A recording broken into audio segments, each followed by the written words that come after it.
donc Xavier Bertrand qui relance le débat sur BFM TV sur les peines planchées après les tags appelant au meurtre et au viol de policiers sur les murs d'un immeuble de Savigny-le-Temple. En Seine-et-Marne, le candidat à la présidentielle propose des peines minimales obligatoires pour les agressions de policiers.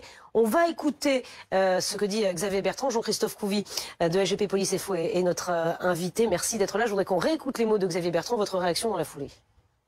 Et si on appliquait la loi déjà 3 ans d'emprisonnement, 45 000 € d'amende, quand on menace de commettre un délit ou un crime à l'égard d'un policier ou à l'égard de leur famille. Ce que je propose, ce sont des peines minimales obligatoires.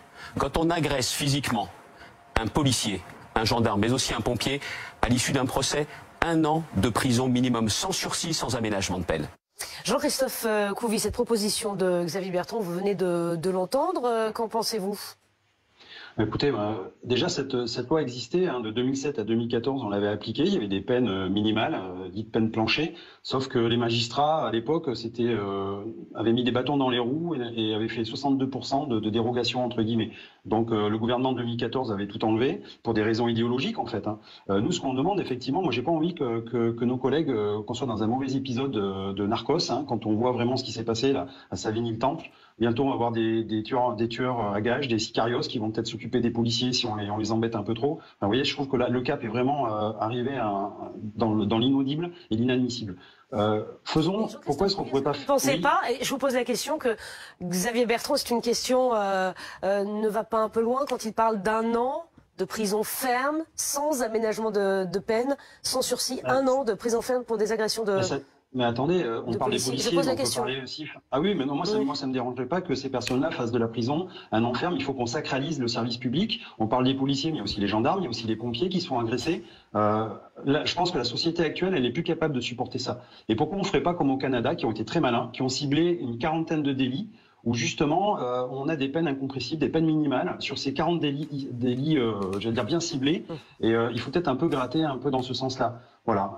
Nous, on demande. Donc vous êtes pour le retour des peines planchées qui ont été supprimées, comme vous l'avez rappelé en 2014 ? Oui, tout à fait. Les peines minimales, oui, il faut marquer un temps d'arrêt. C'est insupportable. On a une société qui est en pleine crise. On voit bien que maintenant les caïds viennent au contact directement des forces de l'ordre. On voit bien qu'il n'y a plus de barrières, il n'y a plus de filtres, et qu'on est en train de retourner la situation. Alors qu'est-ce qu'on fait, nous, policiers, au milieu de tout ça? Est-ce qu'on doit subir tout le temps, ou est-ce qu'à un moment donné, il y a des hommes politiques qui vont se révolter et dire qu'effectivement, il faut changer de paradigme et qu'il faut qu'on soit proactif et qu'on les tape au portefeuille aussi, et qu'on ne laisse pas faire ça. Ce qui s'est passé à Savigny-le-Temple, vous avez vu, c'est ignoble.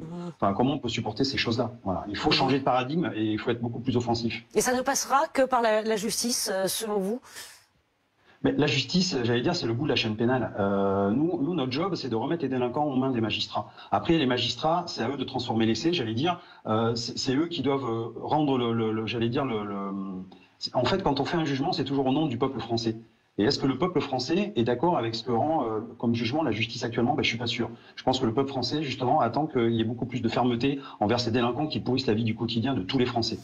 Comment vous expliquez, Jean-Christophe Couvi, qu'il n'y ait plus de respect du policier, de respect du pompier? Ça s'est dégradé comment? Comment en est-on arrivé là?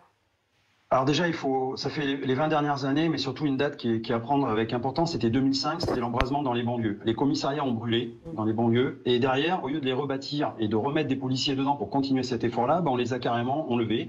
On a liquidé avec la RGPP 13 000 fonctionnaires de police. Donc du coup, comment voulez-vous quadriller des secteurs quand déjà on n'a plus de fonctionnaires de police? Voilà, un fonctionnaire sur 2 qui partait à la retraite n'était pas remplacé. Il a fallu attendre effectivement le gouvernement Hollande pour arrêter un petit peu cette hégémonie cette hémorragie, pardon, et justement d'essayer de rouvrir les écoles de police qu'on avait fermées. Mais ça prend du temps. Et là, on le voit actuellement, qu'on est en train de payer cette note où on a laissé le terrain carrément aux caïds de banlieue pour acheter la paix sociale. Voilà. Donc maintenant, on a l'impression de découvrir ça, alors qu'en fait, ça fait 15 à 20 ans que ça dure.